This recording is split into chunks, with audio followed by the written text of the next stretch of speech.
Salwa ala Nabi.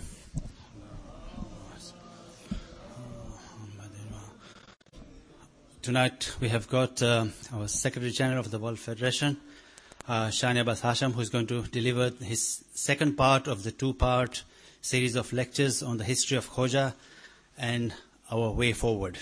Can we welcome Shan Abbas with a salawat, please?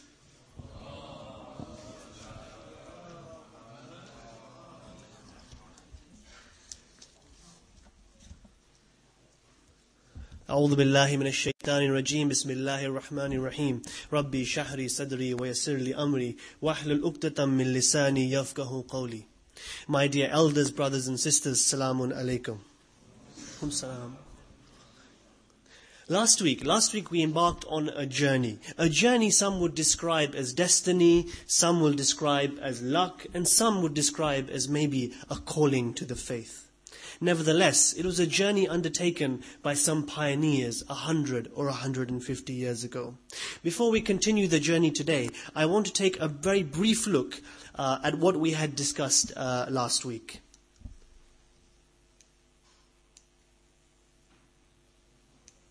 Sorry.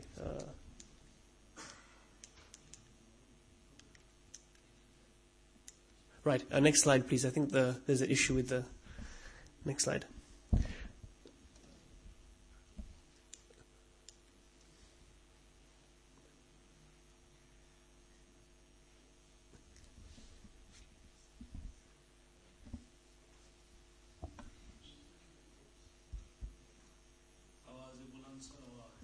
Allahumma salli ala Muhammad wa ali Muhammad. Allahumma salli ala Muhammad. While we wait for the technology to get back up and running, this series of talks has come from a book, principally from a book written by Hassan Ali M. Jafar called The Endangered Species. Now, he has written a really fantastic book, and it has taken him 4 years to write the book and 2 years of traveling beforehand to India, to Iraq, to parts of Africa, etc. to make. And the challenges I'm going to bring today are somewhat controversial. I'm not going to give you the solutions. I don't have the solutions. The idea today is to talk about the history, finish the history. We will talk about the formation of Karachi Jamaat. Last week we had talked about the formation of Mumbai Jamaat, and then we will discuss some of the challenges that will face us as a community going forward.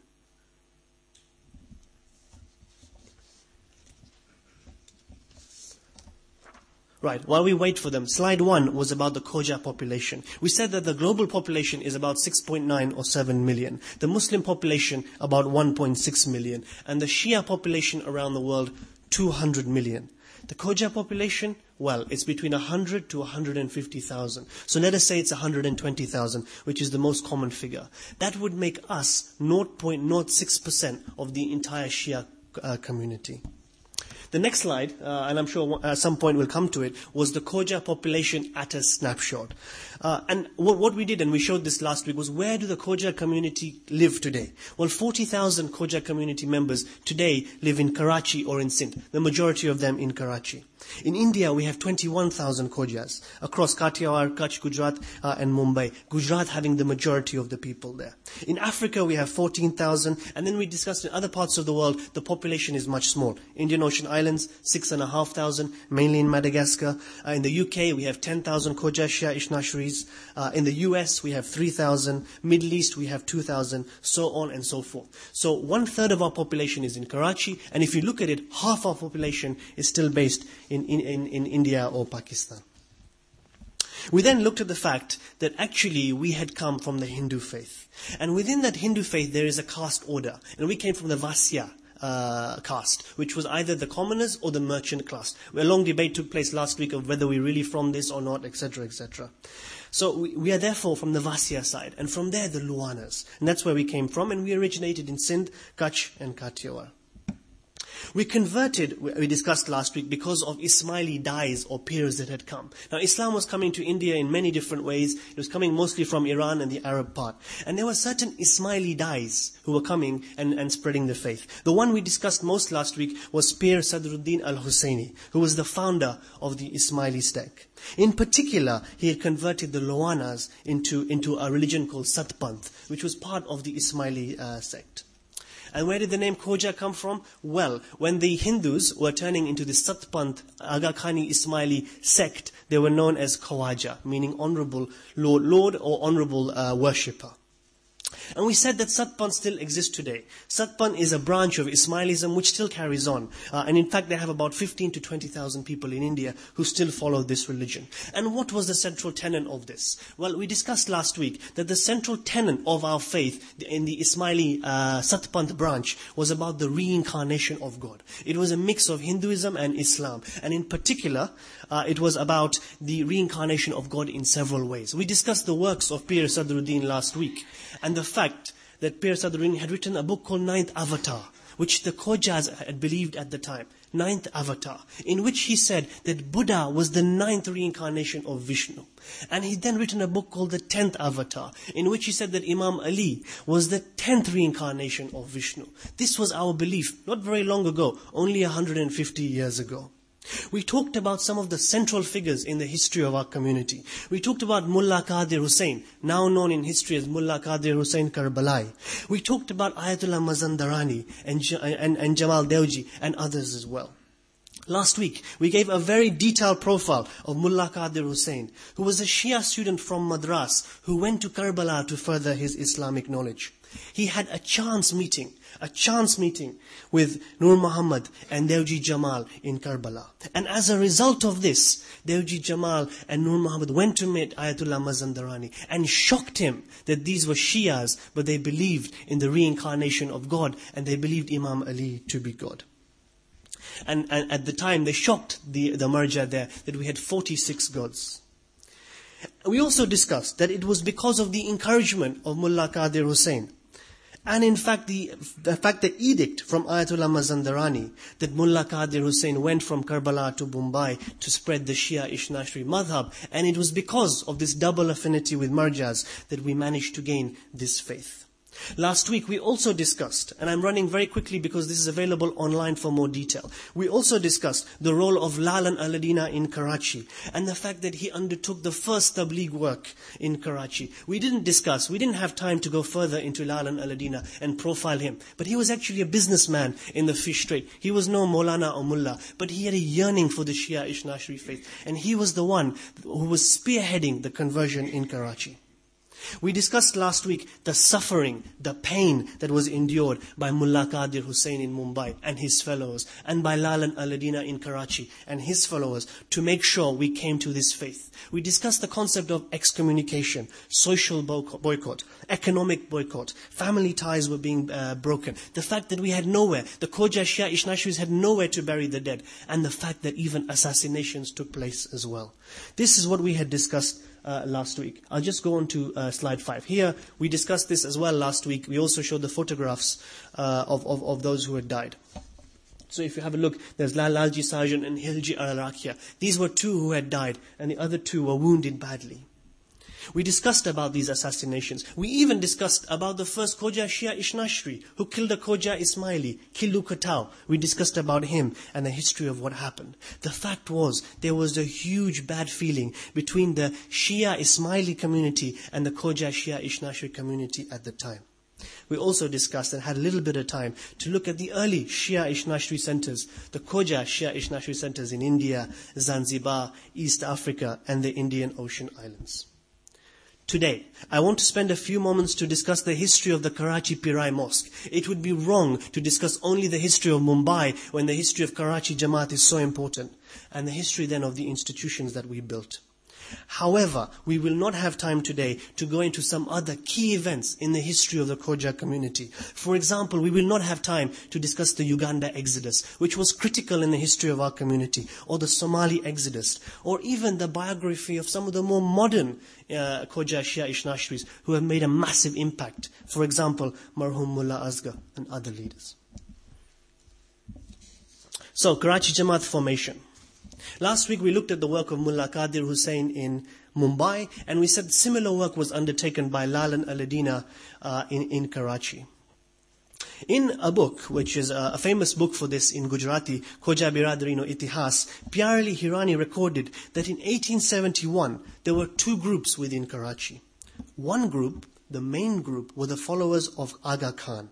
And the other group was known as the Pirai group, which had stopped recognizing Aga Khan as the spiritual head and stopped praying the Dasmo.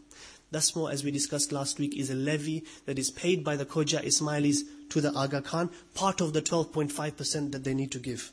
It's ironic how the Khoja Ishnashris didn't want to pay Dasmo, and today are ending up paying 20% as khums. Irony nonetheless.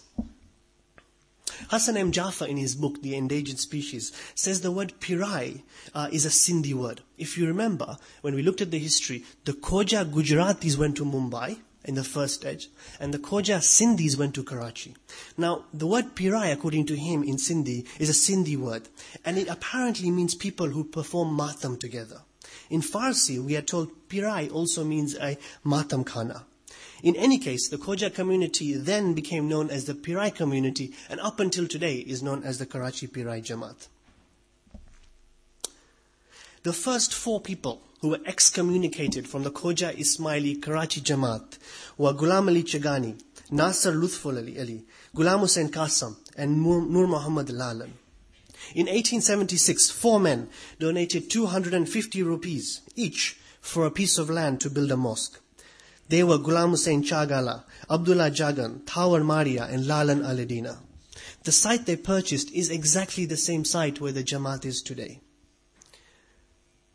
In 1879, Lalan Aladina was killed and shot dead. The history of him you can see in last week's talk.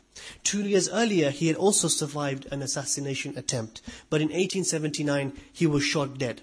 In 1905, the Karachi Jamaat acquired a piece of land as a graveyard, and they named it Hussaini Bagh. In 1973, much more recently, the Mehfile Murtaza was formed, which is part of the Karachi Pirai Jamaat, and it's for those in the locality. And a lot more of the East African Khojas have tended to go towards here. Today, brothers and sisters, Karachi Jamaat is one of the most active Jamaats in the world. There are an excellent number of activities which take place, and in many ways the Khojas of Pakistan say themselves that they are self-sufficient. They have excelled in and provide themselves with great economic help, services, tabligh, housing. They are very, very well organized. In fact, I would say that the Pakistani Khojas are the most organized Khojas in the entire Khoja community. They are the most progressive. Right, slide 7. One of the key things that happened in the Khoja community was the consolidation of regional federations. In 1946, we don't have the history, the reasons for it, we can do it another time, but in 1946 was the formation of the Africa Federation. In 1976 was the formation of the World Federation. In 1980 we had the formation of Nasimco. 1983 was the formation of COEG, and only much more recently, I think off memory, something like 2007, did COEG become a member of the World Federation. In 2011 was the formation of the Pakistan Federation. And right now, as we speak, there are 2 federations that are being formed where the work is being done. And inshallah, in this year, in the year 2013, they too will be federations. And that is the formation of the India Federation and the Australia Federation as well. Brothers and sisters, over the last 1 and a bit, we have managed to talk about the major historical events of the Khoja Shia Ishnashri community without much detail, but just to give you all a brief look. And without looking at the past, we are unable really to discuss our challenges today. Brothers and sisters, let us now be frank. The part I discussed before was historical facts. This is now about opinions. The challenges that we face now in the Khoja Shia Ishnashri community are huge. We have seen that our journey over the last 100 to 150 years has been a journey of faith. And the link between our culture, our origins, and our faith, some will argue, is inseparable. For the rest of today's talk, I want to touch upon some of the challenges that we now face. Challenges that we can't just hide under the carpet or keep in a closet. Challenges that we need to appreciate and face head on. I will not have time, brothers and sisters, to discuss any solutions. That can be discussed. It's a point for reflection, a point for understanding. So the challenges that I've set out is number 1, Khoja identity. Number 2, Khoja community spirit. Number 3, Khoja language. Fourthly, Khoja institutions. And lastly, about progressive thinking. Brothers and sisters, in today's world, there is a real need for a thorough examining of what is the Khoja Shia Ishnashri identity. People need to look at this much more clearly. The elders might identify with this Khoja community, but let's be frank, our youth, especially the youth in the Western world, are struggling to identify with this Khoja Shia Ishnashri identity. We need to create a clearer identity. We need to make sure that our community knows its history, its heritage, and its practice. Yes, we are strong on the Islamic side, and we continually to focus on that, and we shouldn't shy away. But we must make sure that we don't shy away, some would argue, from our Indian heritage as well. The identity crisis that we are facing in Europe and in North America are huge. Let us look at our language, Khoja language. We discussed Khojki last time. Now we have Gujarati and Kutchi, hardly used. We'll go into more detail. Our way of life in the West is completely different to the way of life in India and Pakistan. Our thinking, our mindset is completely different. So how will this Khoja community survive? It's easy to have a Khoja culture in India where we all speak Gujarati and live in Gujarat. But it's harder in other parts of the world. Even Pakistan today, they are more assimilated more and more with the Pakistani Shia community and with the Pakistani community than the Khoja community itself, even in Africa. What does a teenager in Bhuj or Bhavnagar have in common with a teenager in Brisbane or in Birmingham? Furthermore, if we look again at history, the Khojas that settled in Africa lost their connection with the Khojas that were still back home in India. This trend has become international. We need to find better ways, if we want to preserve this community, to make sure we are connected. We need to make sure, if we want to keep this Khoja identity, make sure that Khoja Shia Ishnashris across the world are catered for. That there is no things like poverty in our community, no things like a lack of educational opportunities in our community, that there is some form of value added of being a Khoja at the end of the day. Khoja language.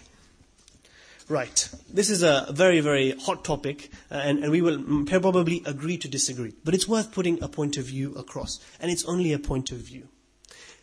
Essential to any language is its culture. A famous scholar in this area, Benjamin Wolfe, noted, "Language shapes the thoughts and emotions, determining one's perception of reality." John Stuart Mill said, "Language is the light of the mind." Another linguist, Edward Sapir, said, "Language is not only a vehicle for the expression of thoughts, perceptions, sentiments, and values characteristic of a community. It also represents a fundamental expression of social identity." And then you will say, well, what about English? Well, with multiple language, you can also have a plural identity capacity. When a society, and I say this in English, loses its mother tongue, it loses its cultural base, its identity, and its values. The language in which we think is the language of our identity and the language of our values. There are in the world today 6,000 languages. By the end of the century, half will die out. As UNESCO has been saying, and it's one of their flagship banners, save a language, save a culture. And UNESCO, this is interestingly, has 5 levels of endangerment of languages. We talked about endangered species. We also can talk about endangered languages. And UNESCO has done a lot of work here on this.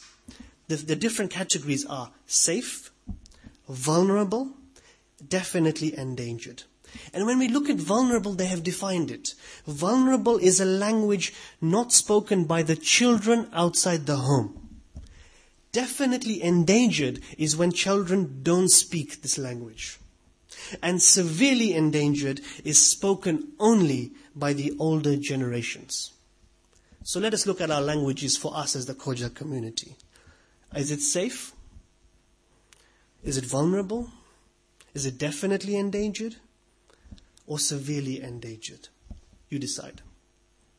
And on a wider level, on an interesting level, there are about 40 million people that speak Gujarati in the world today. Gujarati is not an endangered language, it is a safe language. When you look at Kutchi, Kutchi is only spoken by 775,000 people, and it is a severely endangered language. But the main language of the Khojas is not nationally or internationally known as a vulnerable language.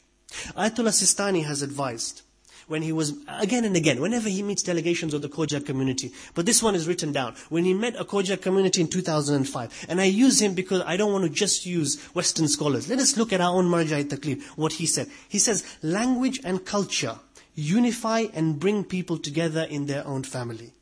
This provides religious attachment and its principles to be transmitted from generation to generation.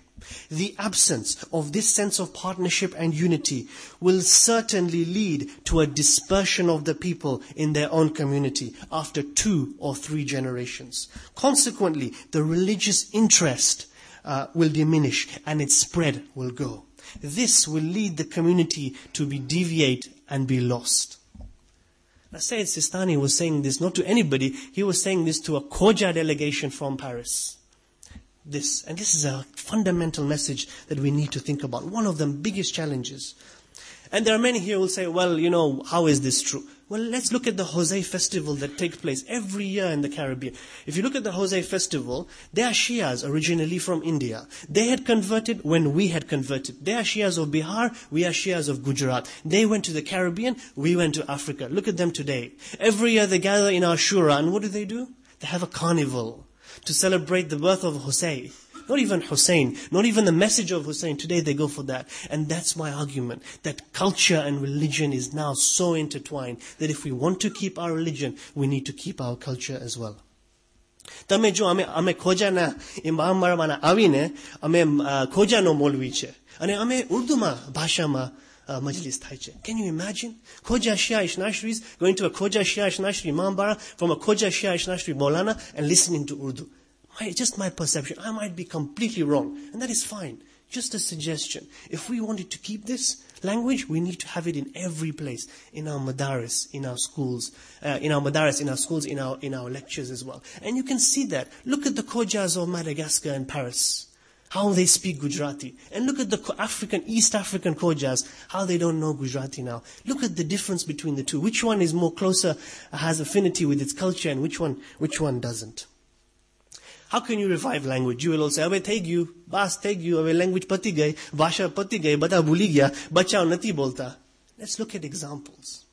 There are many examples when endangered languages have come back. Best example, Hebrew. Best example, Jews. Always learn this. The revival of Hebrew. The revival of Hebrew took place in the 19th and 20th century. It was not known as a language, it was a written language. There was no verbal way of speaking it, and people were not able to talk about it between themselves. It was a sacred language for texts. It was not a language used in daily life. But this is a language now that 8.3 million Jews out of 14 million Jews speak, only 100 years later.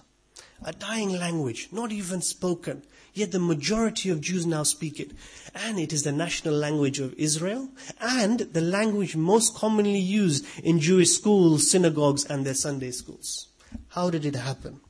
Well, one man was responsible for this, according to history. And his name is Eliezer ben Yehuda. He propagated that it was the ideological imperative for a Jew to speak this language. And it became mandatory in all Jewish settlement schools in Israel. He was one of the first to speak spoken Hebrew. He convinced his family, he convinced his neighborhood, he convinced the local schools, and soon it became part of the curriculum. And he faced massive struggle. Struggle from who? Struggle from parents. Why do you want to teach our children a language that is dead? That is the constant theme that he was getting. He carried on. He persevered. He even forced it through. Today, Jews across the world, Europe, North America, and wherever, are able to speak Hebrew. And that is testimony or an example of how to revive a language. Right, Khoja institutions. I want to spend just a few moments on this. I guess for each challenge you really need a full lecture to really appreciate the scope of the challenge. But this is just to give you some of the ideas of the challenges that we face if we want to continue this Khoja Shia Ishnashri community. Right, Khoja institutions. The Khojas are one of very few Shia communities, and in fact Muslim ethnic organizations, that enjoy the presence of well-established institutions. Institutions that are elected by the people themselves. Indeed, the structure of the Khoja community having jamaats. There's about 150 in the world with 144 madaris. Again, with a well-established framework of regional federations and a well-respected world federation, is an apple of the eye of the Shia community. And this isn't me. I have many quotes here from grand Shia ulama who have talked about the institutions of the Khoja community. One I will give you now, which will leave you with some thought. Dr. Kalbe Sadiq, well-known Maulana from Lucknow. He writes, he looked into a report of Lucknowi institutions, and under that he had done a paragraph, which was entitled, "What that I had been born a Khoja." He writes, "I cannot utter a word in respect of Allah subhanahu wa ta'ala, but in the heart of hearts, there is certainly a lingering desire that instead of being born in a Sadat family of the present times, I should have been born in a Khoja household. Then all my dreams would have been transferred into reality. There is no doubt that the Khoja community is the backbone of our Shia Ishnashri sect. Their zeal, their farsightedness, their discipline, and quickness with which they work has no analogy elsewhere. Within this section, when this section, the Khoja sections, enters into any field of activity, it leaves all others behind." Now, he wrote this some years ago. This was the credence from which our organizations and our Khoja community was held. Even though we have these organizations, our generation has inherited them from their forefathers. Shall we now just sit on our laurels? Shall we now just continue with this thing of building mosques, imam bargas and madaris and bas badu chalse, badu tegyu, kam tegyu, eloka kari naika? Is it enough? What is our attendance like nowadays from our 120,000 Khojas? What will it be in 1 or 2 generations? Is our attendance increasing or is it decreasing? This talk is not about giving you answers, it's just about opening your mind to take a look at the future of our community. It was only when the Khoja Ismailis had opened their mind, a few of them had opened their mind, they were able to come to our madhab. It was only when they were able to open their mind that they migrated. And even today, we need to open our mind to move forward. One suggestion could be, just could be, that we need to look into the role of our jamaats, now that this is coming to our generation. Are they purely for religious services? Are they only for kushalis and wafats? Or could they be much, much more? Can they be community centers? There is very few other people that in 365 days in a year come to mosque 100 times. We have 100 functions out of 365. What effect does it have on our community? What effect does it have on our youth? What should the role, these are just ideas, please don't feel that I'm attacking anyone, any individual or anything, these are just any ideas. What should the role of the resident alim be? Can we connect to the resident alim? How do we apply the knowledge that the resident alim has to the needs of the community, especially here in the West?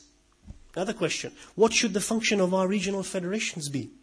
What should the World Federation be like in the future? Shall it just sit on its laurels? Should it not look at inward investment purely firstly and prioritize the Khoja community? Should it be realigned, our structures realigned, so that the World Federation is a stronger, central, policy-making body with policies that actually bind regional federation and jamaats as well? These are just questions, food for thought. The idea was just to open up your minds and to make sure that we don't just rest on our laurels. Right. The Khoja Ishnashri community, as we said time and time again, was created by inquisitive minds. Those who broke from the Ismaili community saw the Ishnashri community as a method of progress. The fear now, brothers and sisters, my dear elders, is that innovative thinking in our community is no longer as prevalent. We have stopped the clock, maybe, and maybe we want to live in the past. Rather, we should think now about the future.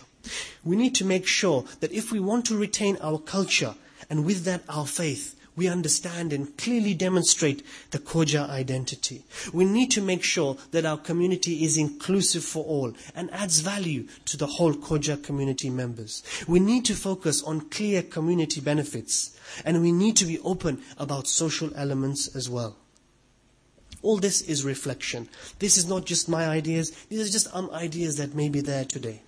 But brothers and sisters, the message is, we have huge challenges ahead. We cannot simply bury our head in the sands. We need to think 30, 40 years ahead from now. In terms of the biography, the one I want to specifically mention is the book The Endangered Species by Hassan M. Jaffer, which is recommended reading, I think, for every Khoja home. It's a fantastic book. It's quite a detailed book and has a lot more detail on the history of the community and a lot of detail on future challenges facing us as well. On Thursday nights, we take time to remember Imam Hussein alayhi salam, Lord of the Martyrs.